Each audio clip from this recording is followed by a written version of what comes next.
Okay, welcome, ladies and gentlemen, to this workshop which is entitled Local Pioneers. And as you see in your very snappy little pack of speaker cards and workshop cards, that this session is all about sharing good, innovative practice at a local level with regards to social value. So the emphasis is all about what's happening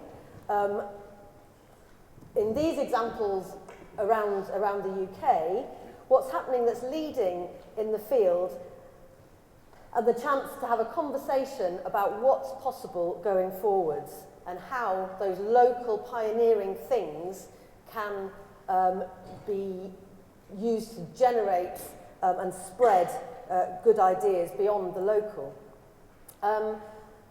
We're going to have a little bit of input from me and then from our three speakers here.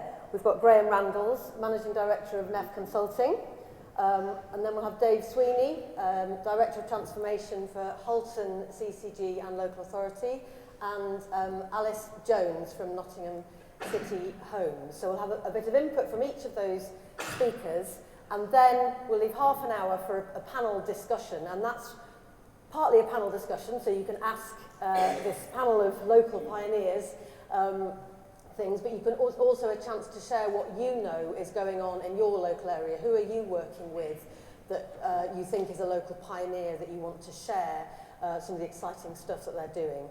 So that's basically the format, half an hour of input and then half an hour of lively discussion, hopefully. Before we start, just wanted to introduce myself. My name's Helen Garforth, and I'm the director of a small independent consultancy called Just Ideas Sustainable Solutions Limited. And it was fascinating sitting, listening to the plenary discussion this morning and just thinking how far the conversation has moved since I first set up Just Ideas. And it was about 12 years ago, and I, having had a career in the international development charity sector and then the development education charity sector here in the UK, I decided to move on from being director of a charity to setting up this business. And so 12 years ago, just setting out, and I went to a networking event for women entrepreneurs in the Berkshire area. And it was on International Women's Day, and the idea was that lots of like-minded women who were thinking about setting up in business or already who had some success in setting up in business would get together and learn from each other and generally celebrate what it was all about. I was very new into that kind of arena and came away feeling very squashed, because here was me trying to talk about this great idea I had for a business that was going to support charities and businesses and the public sector to think about the social and environmental impact of what they were doing.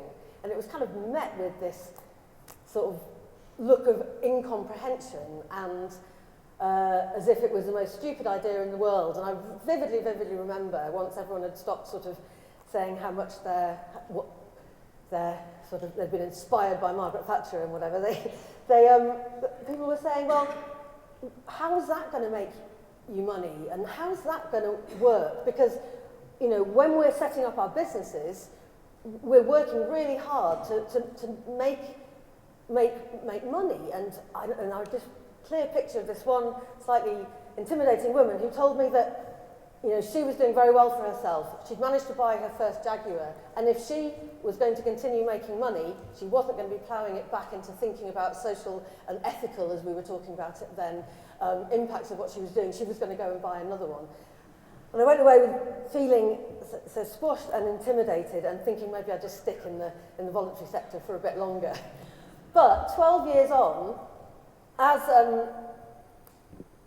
Stephen Howard said in the opening speech, now, if you say in a room full of businesses that you're trying to encourage them to think more broadly about the impact they have and how to treat your colleagues, people and the environment better, everyone says, yes, we know, we understand, that's what we're trying to do. And as he went on to say this morning, it's the how that is now the tricky bit. But the what, the concept, the idea that you can be running a business, you can be delivering services, you can be supporting people in whatever cause your charity supports, while also thinking about the wider social, economic, and environmental benefit. It's kind of a given, and we've come a long way.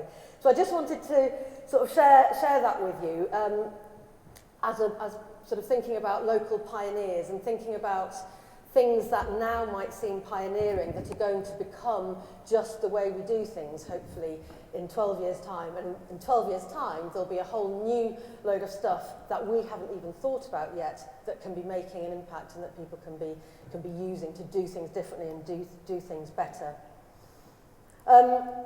If you flick through your little cards and start playing top trumps or whatever with the speaker cards, you'll see that my interest is quite a lot about linking up the local and the global. And one of my concerns, I suppose, when first started working around the Social Value Act was this emphasis on local. And I was sort of thinking, okay, if we're really focusing local, what happens to thinking beyond those boundaries? What happens to thinking about neighbouring boroughs? What happens to thinking about impact in the wider global community?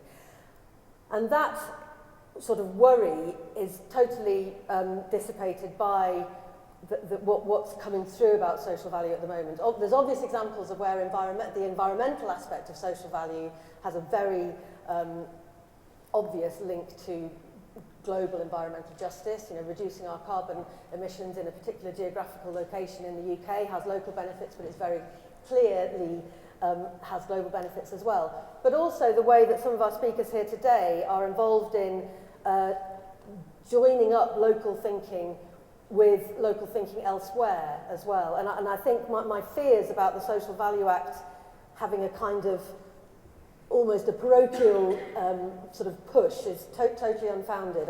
But I do think it's very important that we keep thinking about joining up both the local and the national and the regional and the international, but also the thinking around social value with the thinking around sustainable development and all that kind of thing, which I'm sure is going to be quite a theme throughout today.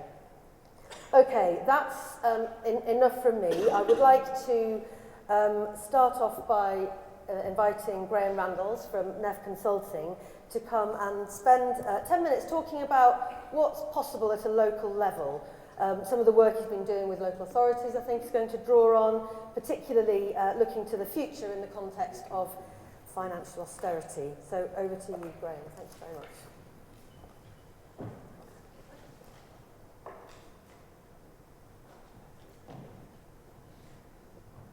Thank you very much, Helen. Right, this is working. Well, good morning, everybody, and thanks for coming to this particular workshop. It's good to have a good number of you here in this big room. I'm going to start just by asking you very quickly, before I introduce myself, just very quickly, by show of hands, how many of you are from social enterprises? The majority by the look of it. And everybody else, anybody from local authorities? Quite a few. Any of the local authority people from procurement commissioning? Still a few, good. What about larger private businesses? I've got a handful of those as well. Okay, good, nice mix, that's good. All right, well, let me start just by introducing myself. My name is Graham Randalls, as you've heard, and I'm from the New Economics Foundation, or NEF, and my role there is I'm Managing Director of NEF Consulting, which is the consultancy arm of NEF. Now, I'm hoping that maybe some of you have heard of NEF, and I'm also hoping this slide clicker is working. Yep, okay, good. I'm going to give you a very quick whistle-stop tour of NEF, and just give you some idea of the things we've been working on, because we've been around for about 30 years as a think tank. We're an economic think tank that focuses on economics as if people and the planet mattered. So we look at economics not through the traditional mainstream lens that you hear about most of the time in the news and in the newspapers, but we look at economics as if it should be geared towards creating social value and environmental sustainability. And what would economics look like if that were the main focus? So it was founded in 1986, so this is going to be our 30-year anniversary this year. So again, we've been talking about these issues for a long, long time. We also build on work that goes back even further than that, people like E.F. Schumacher, even Robert Kennedy in the States back in the 60s. NEF Consulting, a bit more recent, set up in 2008. We've been going for just under 8 years now. And we try to put NEF's ideas into action by providing consultancy services primarily around measuring and evaluating social, economic and environmental impact. And that brings us into contact with an awful lot of fantastic organisations doing fantastic things to create social, environmental and economic value. So it's a bit of that I'm going to be talking about this morning. Before we do, just for a little bit more background, just to give you a flavour of the kind of things that we look at NEF in terms of how we imagine the economy could be different. One of the things that we've done in the past is look at alternative indicators of economic success. So this is the macro picture, as Helen was talking about. So rather than thinking just purely about economic success in terms of growth of GDP, which is actually one of the fundamental challenges and problems that we have in framing our system at the moment, what would a more efficient economy look like if we were to consider, for example, a combination of well-being and environmental impact as our key measure? And we developed the Happy Planet Index some years ago, which clearly showed that Costa Rica is a far more efficient country than the US on those grounds. At a more micro level, we look at what it might mean in terms of individuals, and we look at well-being at the individual level. Some time ago we developed an idea called the 5 ways to well-being, which was to say, well, if we try to understand what well-being is, if we're trying to develop well-being and prosperity, what do we actually mean by that? What would be the indicators of that? And we created this idea of the 5 ways to well-being around connecting, about being active, taking notice, keep learning and giving. And these ideas have been very much taken up, particularly amongst health professionals, as a good definition of what well-being really means. And perhaps more intuitive today, what would the business economy look like? We're really interested in how we can develop a diverse and resilient economy, which is not just purely dominated by the big global organisations. The David and Goliath workshop, I think, is one I'm sorry to be missing this morning. But we're seeing all sorts of new frameworks for new types of organisations, from B corporations. We're all familiar with cooperatives, of course, social enterprises and SE UK. But all sorts of new forms of business are emerging that are trying to combine this idea of creating social value with economic and environmental value. And in my role, I'm lucky enough to work with, as I said earlier, many organisations that are creating and producing social value. And we use a number of tools to measure how successful they are at that. One of the fundamental principles is that we look at what they do in terms of outcomes. We need to move beyond these traditional measures of inputs and outputs in economic terms. So we developed tools such as the social return on investment approach alongside Social Value UK. And that looks at how we might compare in a monetary way the social value that's created with the investment that's put in. So it's a very simple equation. The social return on investment, social value can be, the outcomes can be monetized. And you can compare that in the same way as you would do a financial return on investment. We also developed a tool called the Local Economic Multiplier some years ago. And what I'm finding really interesting is that tool is now being taken up much, much more by local authorities and suppliers to local authorities. There seems to be particular interest in that in the construction and development sector at the moment. And what that tells us is how much value is being retained in local economies. So the Social Value Act has actually really inspired the take-up of this tool a lot more, because it's given local authorities in particular, and CCGs also, much more free rein to consider how social value is created in their area. And this is one way. It's only a very blunt tool, but it is certainly one way of measuring how much of the value of your contract is being retained within an area which you can define yourself. It can be within your the boundaries of your borough, but or you could say a 50-mile or a 100-mile radius. It's entirely up to you. We don't have to be stuck by these narrow definitions.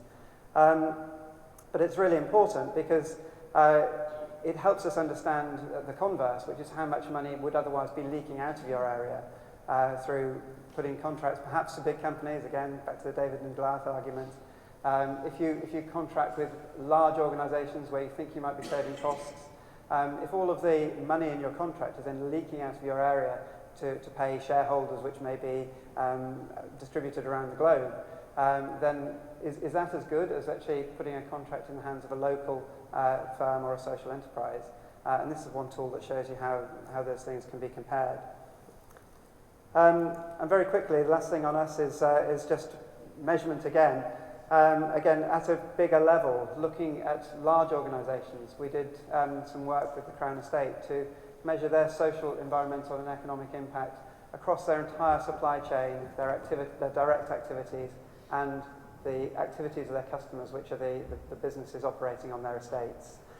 But I don't really want to spend all my time talking about NEF or NEF Consulting, because this is all about local pioneers. And as I say, we've been really lucky to be working with an awful lot of social enterprises and charities that are doing fantastic things over the years.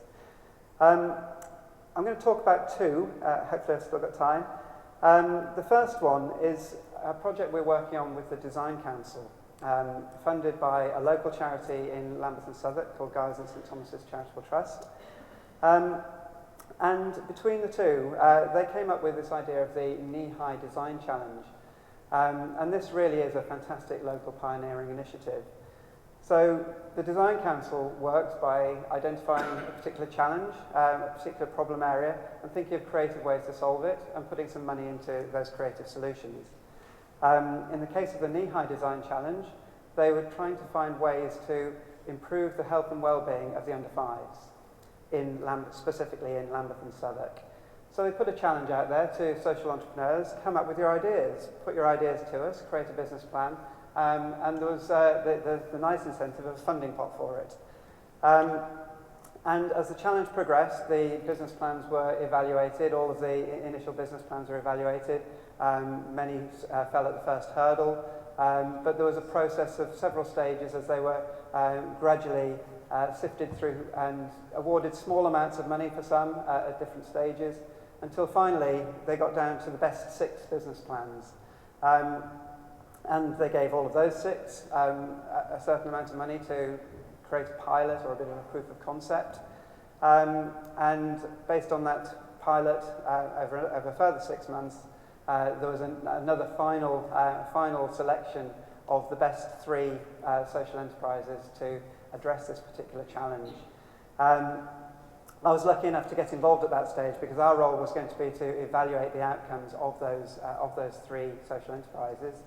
I got to be in the final session when they decided between the 6 and the final 3, so I felt a bit Dragon's Den about it, being on that panel, actually having a say but not really a big say.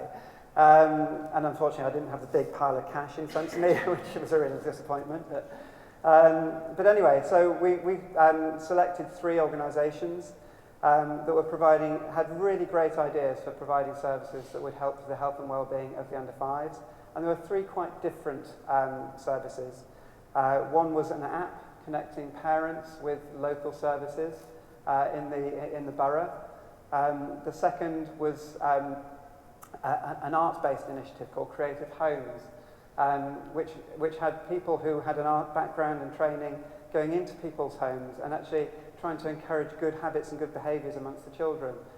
Everything from encouraging more play to the Tooth Fairy, which was designed to help them brush their teeth more often and more regularly, to eat regularly at mealtimes, these kind of things. And the third one was something called Pop-Up Parks, where the social enterprise goes to certain areas and puts, for a temporary period of about 2 weeks, a park in the area using all sorts of either plastic or different materials that kids can just go along and play with and really engage with play in the outdoors in a way they hadn't done before. I'm being told about time, and I'd love to take some questions on this because it's a fantastic initiative. There are some great learnings from it, but typically we need to think creatively about solutions, and one size doesn't fit all. There are all sorts of different ways to address the particular needs. But I do want to move on before my time is fully up and talk about a second initiative.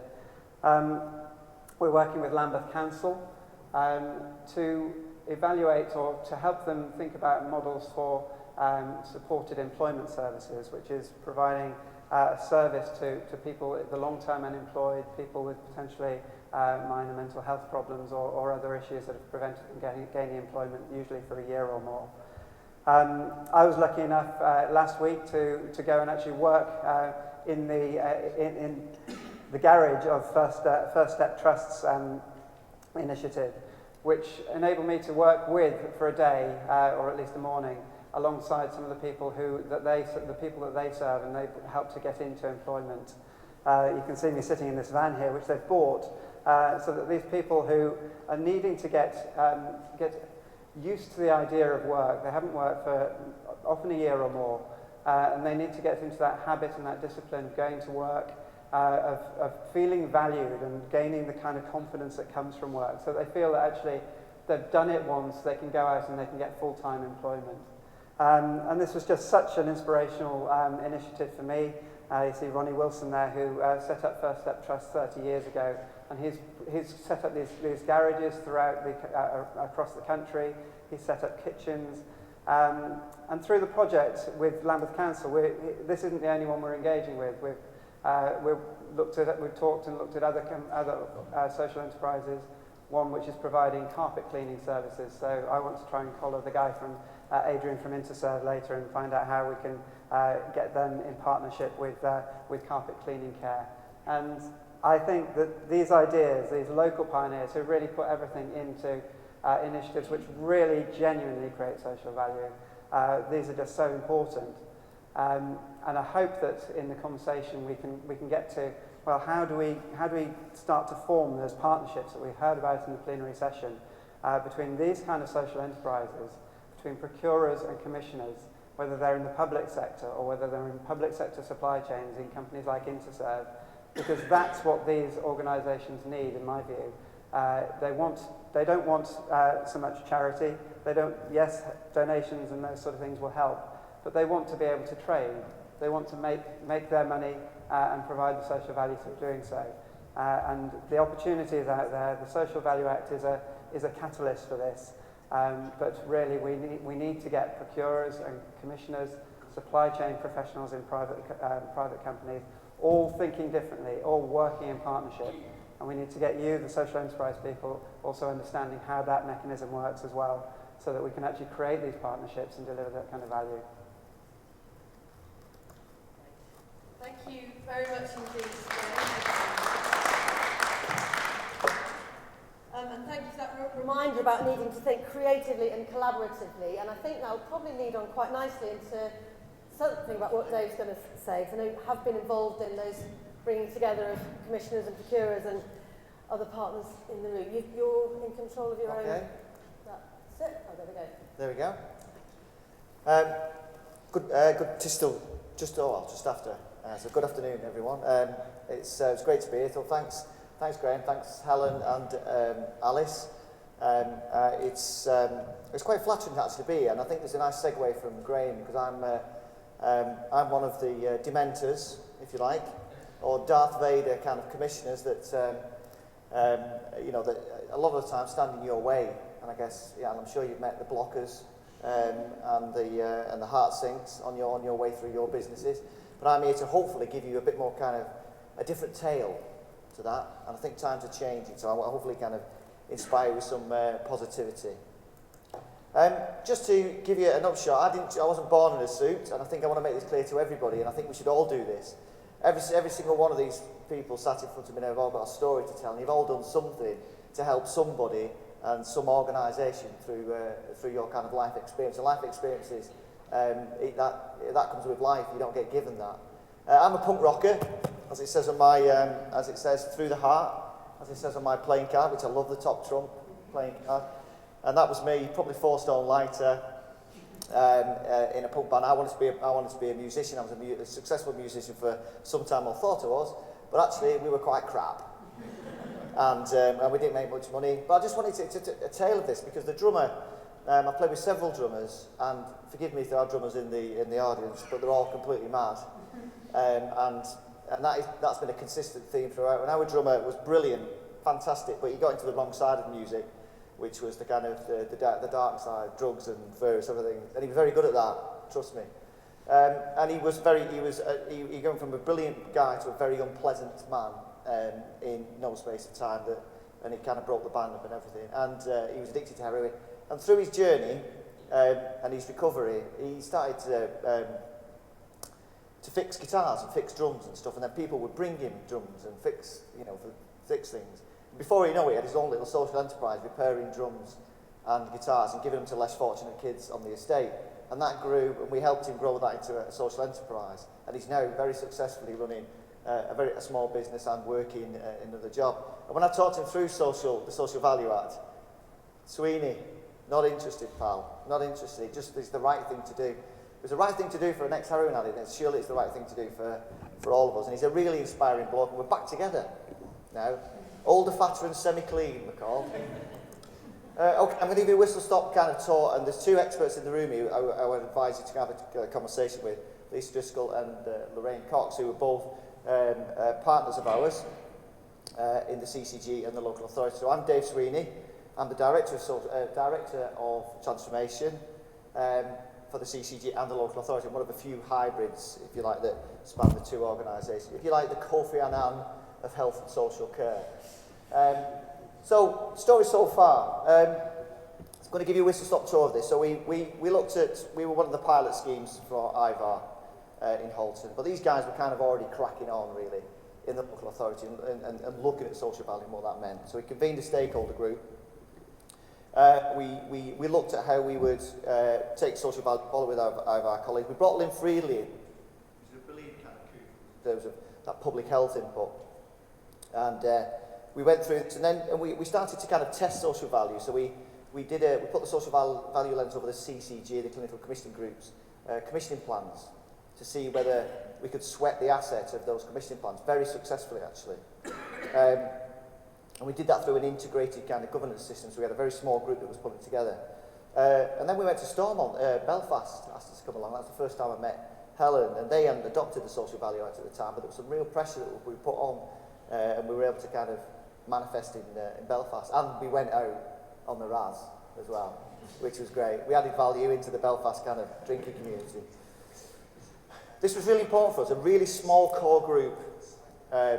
If you get loads of people kind of dipping into this, you don't get anything done. And we took a bit of stick for this, but we kept it really small and core. So it's myself, we had Myopo in the local authority, we had Cabalong, we had Lisa and Elaine, Lorna Rain's team, another chief exec from the VCA, and a chief officer of a small social enterprise. With that core group was the kind of driving group. We put together a vision. Won't be any different to kind of lots of visions that are in around social value. And then we started to define what that meant. What does it actually mean for Halton? How can it become meaningful? And how can it become part and parcel of everything we do? This is all available. I won't talk you through this just in terms of time. So all those attributes were all based on the Marmot principles, and this is what got our public health guys excited, because you're basing social value on the Marmot principles. The Marmot principles are totally evidence-based, are absolutely kind of key to the health and social care and well-being of our communities. So we started to align the kind of, if you like, align policy with policy. And it started to get I'm one of these kind of free thinkers who'll just have a go at anything, okay? But I do lots of people's heads in with that. But what you've got to do is you've got to convince the detail people, the blue people. You've got to convince them that this is the right thing to do. And by aligning policy and KPI and all the stuff that those detailed individuals love, you start to turn the tide and you start to bring your followers with you. Something I've learned and I've got the scars to prove that, by the way. But the more people you bring with you, the better it is. And this social value charter was signed off at governing body in the CCG, at the top of the shop at what we call COMT, Chief Officers Management Team, in the local authority. And all of a sudden, people are starting to talk about social value. There's a little core group of people have started, bigwigs, starting to think about what the social value is for them and their organisation. So then we started certainly from Lorraine's team, the principle of procurement and how that starts to kind of manifest itself in procurement. And like I said, they were already kind of onto this, our local authority, were already kind of key into this, but we started to build those principles and build some kind of priorities and themes and principles around it. And again, don't forget these are all based on the Marmot principles, so everyone's getting really excited about this at this point. So then the social value framework was built, and a policy statement, so that went out, and again, it just kind of bit by bit, building the kind of emphasis and building the policy on top of policy.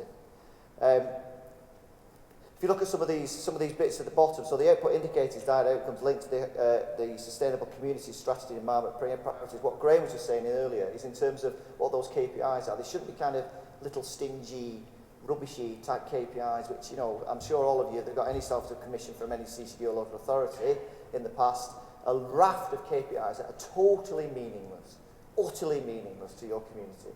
Totally. You need 3 tops. Any more than 3, you throw them back.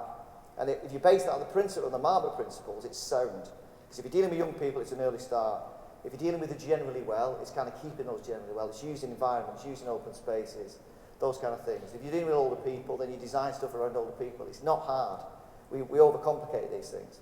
And then we put the team put the social tracker in and the social value monitoring, which was then a principle in terms of measuring the inputs and the outputs, or the outcomes of social value. So, and again, I would really urge you to speak to these 2 people over here because they're fantastic, and they put far more meat on the bones. But we've now got the kind of weighting set up, the principles in terms of procurement, and all the kind of attributes that you want to see in terms of that, in terms of aspiration for apprenticeships and various other things. I'm being rushed on, so I will carry on. Just to give you a snapshot of the stuff that's been through that weighting exercise. So if you see the kind of vast array of different agencies and different procurements that's gone through that, it's not your kind of everyday stuff. Okay, so all our kind of local providers are kind of getting funky about this. And again, in terms of that, in terms of the opportunity assessment and the weighting and the measurement of that, at some point, if you've got any questions, I'll bring Lorraine and kind of Lisa in there in terms of time possession, but they've cracked it.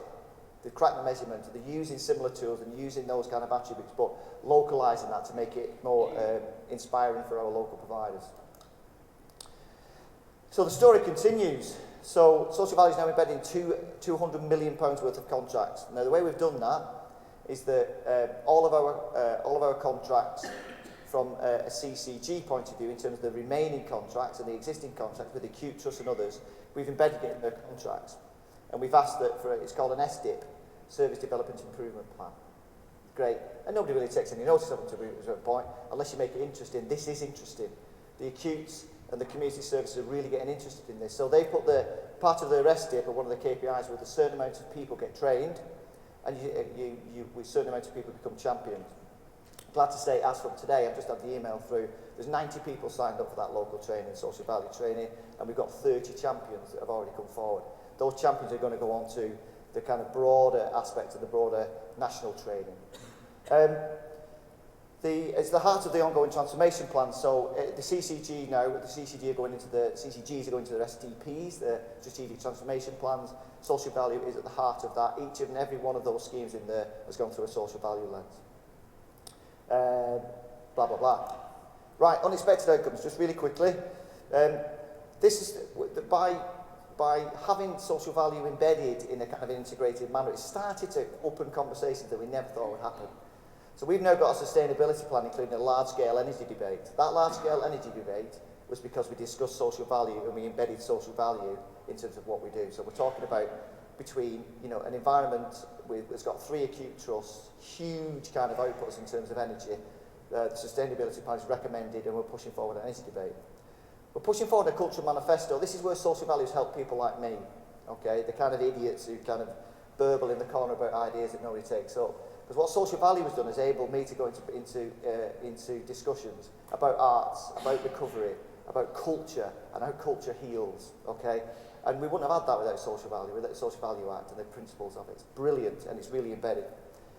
Embarrassingly, I'm shortlisted for some form of leadership. Apparently, I'm a leader in social value, and my organisation put me forward that. So I'm very, very flattered about that, but a little bit embarrassed, an old punk rocker. The local authority is shortlisted, Home Borough Council, which we're eminently proud of. And do you know what? It just feels funky. And I put that in because I want you to remember that. It feels different. It feels different at the CCGs. It feels different in the local authorities. We know we've got a huge amount of kind of madness to come and nonsense to come in terms of fiscal and financial restraints, but it feels really different. So I think we should be, as public sector, we should be and will be embracing more of your guys' brains and your guys' aspiration as we go forward. I think this is really exciting times, whilst at the same time being quite scary. So it feels funky. It does feel different. And that's me.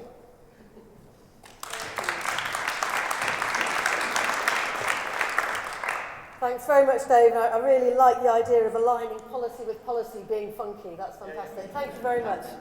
I'd like to introduce our final speaker, Alice Jones, who is from Nottingham City Homes and is going to focus on focusing on social housing providers, especially around supporting them to measure and articulate their impact. Nick? Yeah, thanks, great. Yeah, good afternoon. I'm Alice Jones. I'm a social impact consultant and researcher. But today I'm mainly talking on behalf of Nottingham City Homes, who are a large housing provider in Nottingham. They manage around 27,000 properties on behalf of the council. And really what they're interested in is about how we can measure and show our social impact. So my presentation covers why that's important to them as an organisation, just a few examples of how we've gone about that, and then some lessons from that experience and from our sort of wider research about what we can do to move it forward and what are some of the key barriers to organisations who are trying to measure their social value. So coming from the position of an organisation that's both commissioning services and goods, but also wants to be commissioned to deliver more services and goods in the local area. So in both ways, it's very important for us to be able to show and demonstrate and evidence our social value and how we're adding to that. So yeah, as I sort of set out, I'm just going to go through today why it's important to know your social impact or social value, how we've gone about doing this, and some lessons from that experience. So firstly, looking at why Nottingham City Homes felt it was important to measure our social impact, and there's kind of two aspects for that. The first one is internal decision making, to think about how we prioritise scarce resources so that we know that we're getting the maximum social impact from that investment. So that informs our strategic approach. And the second aspect is the kind of external influencing, when we're looking to build partnerships with the potential to be commissioned to deliver services. How can we evidence the social value that we will bring? So NCH's work on measuring our social outcomes reflect that. We take a project-by-project approach to assessing our social value. So we focus on a service area, do an assessment of the social value. So we obviously need to prioritise that resource, and we do that firstly by looking at some of the core areas of our service delivery so that we can see the social value that we're adding through the sort of core things that we do, not just the additional investment that we make, but the day-to-day running of the organisation. And that's to inform our strategy and how we invest our resources. So the first example, we conducted a 2-year impact assessment of our Decent Homes programme, which is a massive programme of capital investment in properties. It was a £187 million investment, and what we need to know is what difference is that making and how do we know? And we looked at the impact that it was having on crime and found that fitting secure windows was having a significant impact on reducing burglary levels in our properties. But we also noticed there's a potential for that to be displaced from the windows to the remaining timber doors, which are a point of weakness. So from having that data, we were able to then reprioritise the ongoing investment budgets to replace all the remaining timber doors. And this kind of approach to thinking about what's the social impact of our investment is now part of the asset management strategy. So as well as the assets and other priorities, we also think about the social value of our investment. So the other area is about understanding our social impact so that we can influence commissioners and show the social value that we deliver in areas of business development. So the example that I have for that is Nottingham City Homes have just started a pilot project funded by the CCG called Hospital to Home, where we have a housing coordinator who sits within the integrated health care teams, so that when housing is a problem that's causing bed blocking, someone can't leave hospital because their housing is unsuitable, they can facilitate a housing solution for them to speed up that movement into a suitable home. And for that to be funded in the long term, the CCG needs to know that there are not only cost savings, but that also that we're making an impact on the outcomes that they want to show through their outcomes framework. And those are social outcomes that they've stated that they want to achieve. So we're doing an impact evaluation of that scheme so that we can collect that evidence to prove the value of that scheme to look forward to future commissioning. So just to give you a quick overview of how we go about that, and I'm going to start by saying there's a whole range of different ways that you can measure your social impacts. Graham mentioned a few that NEF support and use, and it can be quite complex and off-putting, but we actually embrace that kind of variety of different methods because we find that for each project you need to think about the audience, the service that's being delivered and the purpose of that evaluation, and select the right tool to be able to show the right kind of outcomes. So we've used social return on investment, we've used the local multiplier, we've used other sort of forms of cost-benefit analysis.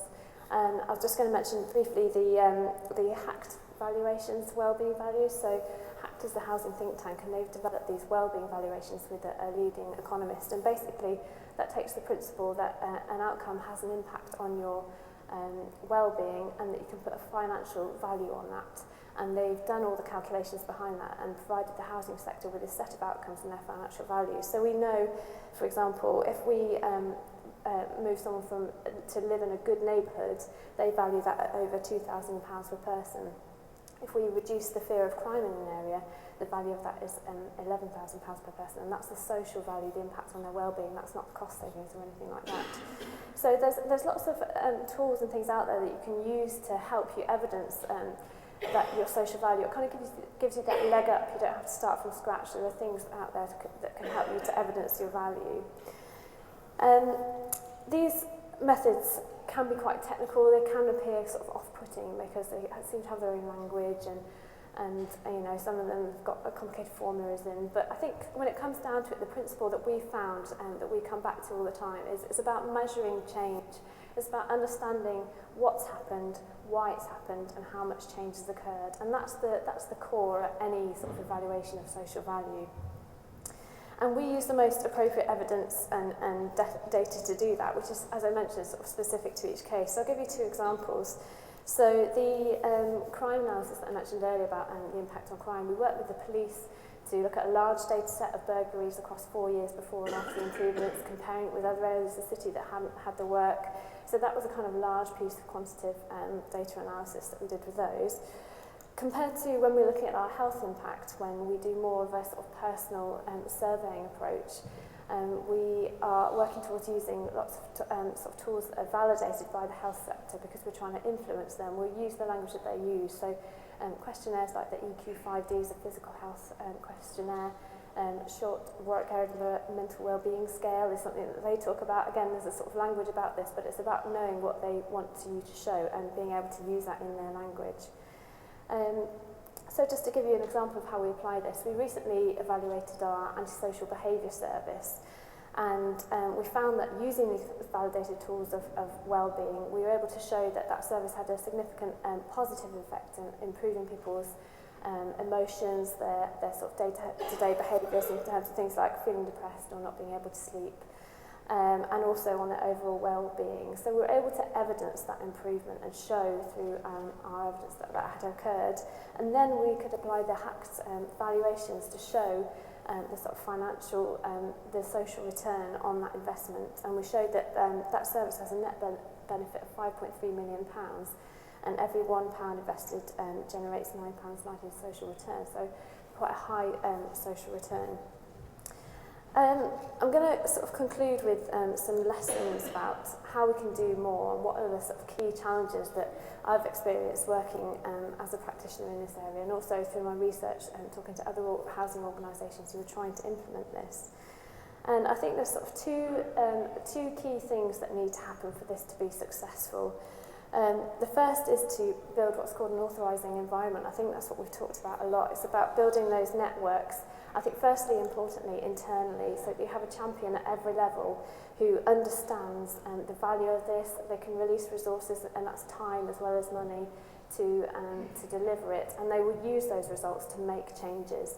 And that extends externally as well to building that wider partnership with other people outside the organisation, so that you're talking the same language. And sometimes with health that can be an issue, but I think we are getting there in terms of building those bridges, understanding how they define their outcomes and talking the same language. The second aspect is about giving people the tools, and that's sort of the operational capacity element of it. As I mentioned, this can be quite off-putting because it seems so complex, but we just need to come back to that central message. It's just about measuring what's changed and doing that in a way that resonates with the audience that you're trying to influence. And just a sort of really practical point, data collection can be a real sort of difficulty, a real burden, because we're not collecting the right information. As we said, we've got lots of KPIs, but they're often about customer satisfaction, they're about outputs rather than outcomes. So if we can streamline that data collection, embed into our ongoing sort of customer insights, our performance and our procurement, measures of social outcomes, and that aspect becomes much more easy to manage, and when you get to the end of the project you have that information to show the difference that you've made. So that's me really, that's a summary of what I've been through, and I hope that's been a sort of helpful practical example of how we've done it as an organisation.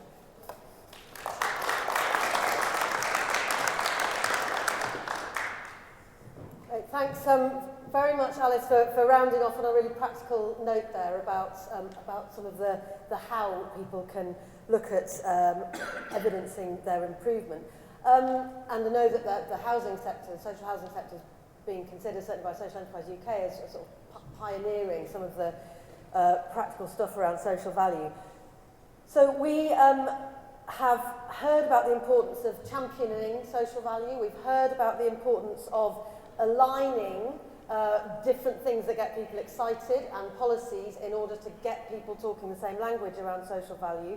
We've heard about the importance of evidencing improvement against what matters to people, whether that's commissioners and procurement officers or people who are being measured or whose health and well-being people are concerned about. And we've heard some tools that can help people do that. We also have we had to start a little bit late. It took a while to get speakers mic'd up and cameras sorted and whatever. So we have less time than anticipated for questions and discussion.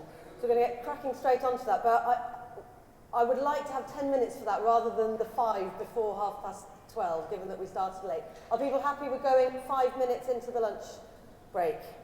Brilliant. I'm seeing nods. Thank you. I didn't ask the speakers, but I'm sure that'll be fine. Right, okay, over to you. Have a bit of a reflection on what you've heard so far, and then any questions you'd like to put to the panel, or any things you would like to tell the rest of us about what's going on in your area. Who's up first? Okay, can I take, well, let's just take them individually. So 1, 2, 3 for now. Yeah, you first, madam. Hi, my name is Monica. I work in a social value business based in Stockport. So we support VSC organisations to measure social value. And I was interested, fantastic talk, interested by the development that you've made. I'm just wondering if there are any sort of key lessons, specifically around health and well-being. What are the key opportunities for non-traditional healthcare providers in the setting of CCG procurement? What do you see as the key opportunities there? Okay. Shall I take I think I'll take the 3 actually together, if that's all right, and then try and recap them, because I think that's going to be the best use of time. There was a lady at the back there, and then you say, yeah. Lynn Wheeler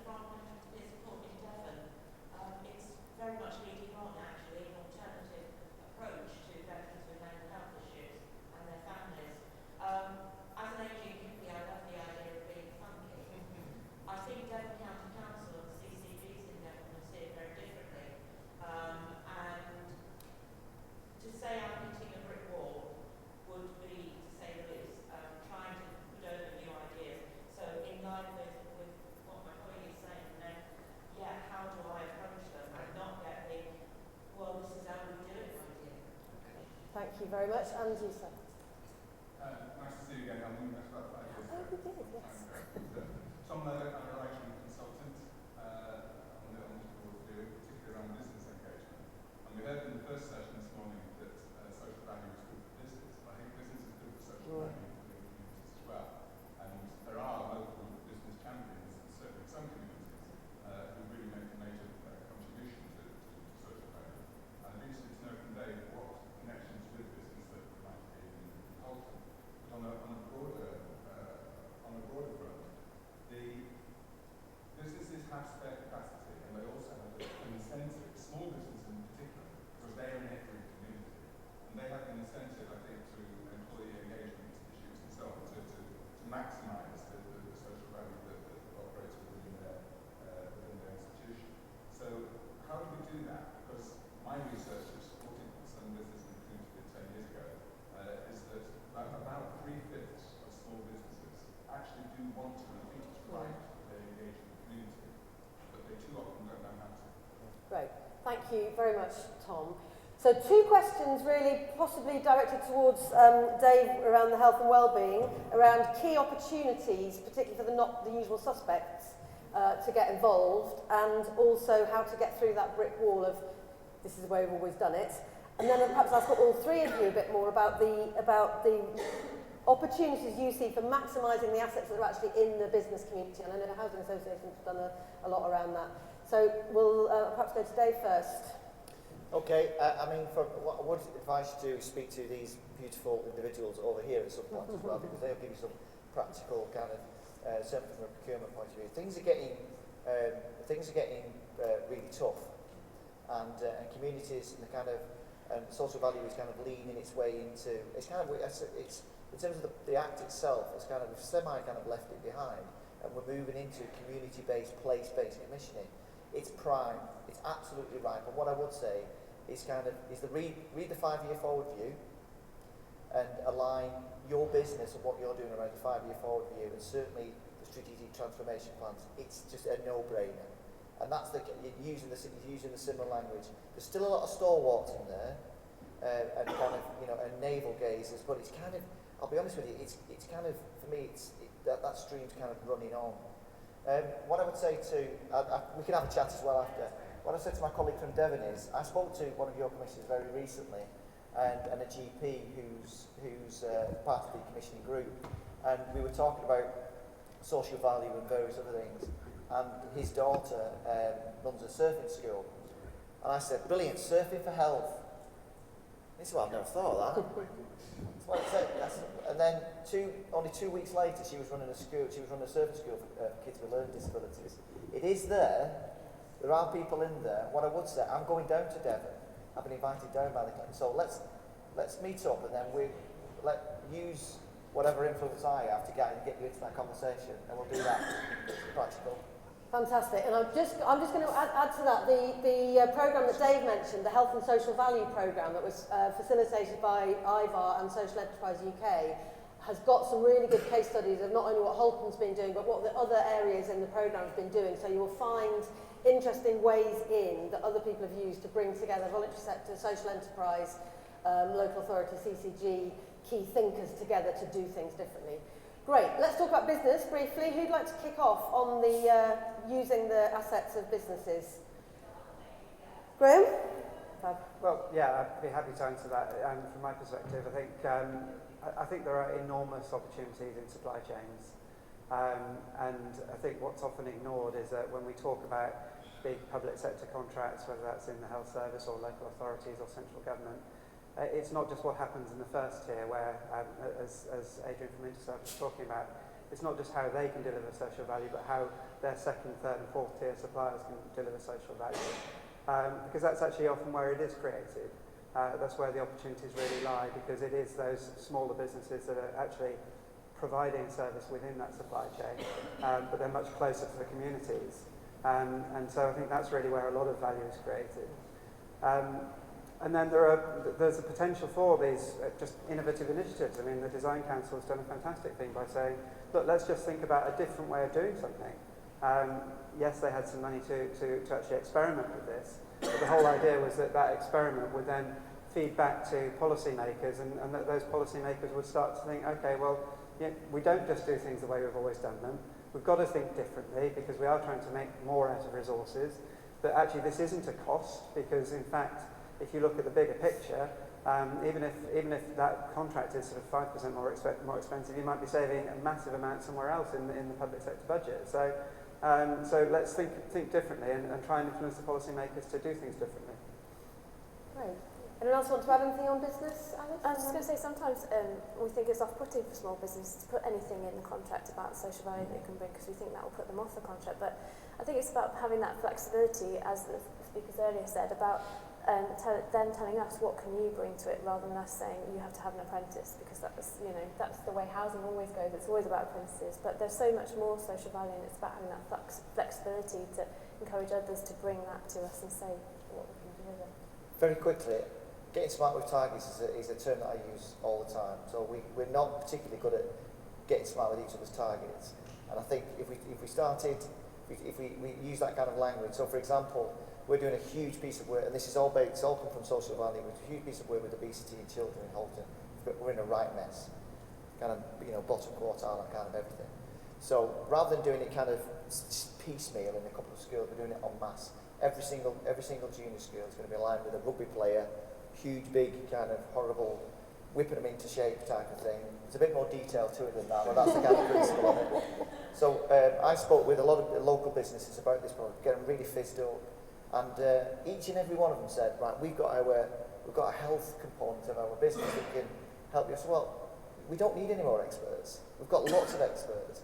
Think about the marketing goal there, and there was a guy from O2 who really got it, and he said, I'll tell you what we'll do, we'll buy every kid a Fitbit, which will align with your app, that you're measuring all these kids' steps and the blip test and the fitness test and the BMI. And that, it was like you could hear angels singing. Now, if you think about the marketing goal from that, from an O2 perspective, and I think it's about 70 grand. So rather than bringing in all this expertise, additional expertise that we don't need, the expertise is in business, that business attribute, that marketing attribute, in terms of what a great concept, how can my business align with that concept? And so social value is a way in. It's not all about, on my card it says, let's come out of the shadows of procurement. It's not all about procurement, it's about people thinking differently, connecting those ideas and getting smart with targets. O2 have got health targets as a community provider, and we've got targets to bring obesity down. The two meet just beautifully in the middle. Thanks, Dave. So it's not just about aligning policies, but aligning your targets as well. Okay, I've got two more questions, points, and I think we're going to have to leave it at that unless there's a one more that's bursting to get out. No? Okay, we'll start with you, sir, and then you. Yep. Someone else from the Trust actually responded to the question about maximising involvement in businesses. I just came in November from leading on business support for the Economic Growth and Trust Council to work with the Traffic Housing Trust to look at how we maximise involvement of businesses in creating social value. And we're looking at that from two strands. So we're mapping out what our local needs, mapping out delivery against all of those needs in terms of social marketplace, then engaging with local social enterprise and charities and saying, do you have any support from businesses for that need? And we work with them to look at creating doing that, like support from food banks and so forth. They have a vehicle, we're doing we've got digital systems all over the place. We're then engaging with this both with procurement, so we're shaping our social value procurement questions based on those needs, but also we're engaging with the local business community. Like I say, there's a big appetite to be discovered. They want to be really great projects. So I'm on the procurement comments from the local council, speaking with their development forum, speaking with the optimum sales chain with them, and it's just actually getting out building relationships with local businesses. The focus is always on supply chain businesses, but actually there's a real opportunity for us to just get out and engage with those businesses. Brilliant. Thank you very much, Tom. And your... James from Cross UK. It seems like social value is quite like a complex thing and multifaceted, and sometimes like expecting individual businesses in an economy to kind of deliver rounded social value might be like too much of a big ask. But thinking like say an anchor institution that's procuring, thinking about it like an ecosystem and like maximising social value within an ecosystem from different combinations of business and practice, which I think what we just kind of talked about for now anyway. If we think about that, maybe, rather than kind of expecting each individual business to deliver rounded social value. Yeah. Spot on. Anyone want to sort of add anything to that idea of that sort of systems thinking around social value rather than individual bits. And we've heard a lot about relationships and relationships outliving contracts by millions of years, well, tens of years. So yeah, any last gems of wisdom on that sort of systems approach? I think it naturally has to be that the social value that someone brings to the situation has to be aligned to what they're doing. So you can't expect them to, as you say, deliver all aspects of social value. It's about allowing them to deliver the best kind of social value they can bring that's aligned to what they're doing. Yeah. And that can possibly often mesh with what other people, or complement with what other people are doing. I like the term whatever floats your boat. You know, and I think, you know, and different businesses, boats will be floated by different things. And it's harnessing that, and but I mean, you know, Devo Mank is bringing a lot of things, but if he's bringing that kind of thinking, then that's absolutely superb. And it's a conversation, it's a relationship, it's a brew, it's a pint, it's whatever you do, but it's about us, all the sector getting out and having a bigger conversation with a lot more people, and it's starting to happen, I think. Right. Okay, we will call it a day there. Thank you very, very much, everyone, for your participation. Thanks once again to our speakers. And I'm sure there'll be lots more conversations about this over lunch, and this message coming through that as long as the people with these different perspectives and different assets and different things they can offer get the opportunity to talk together, then that's a good step forward. So thank you very much and enjoy your lunch.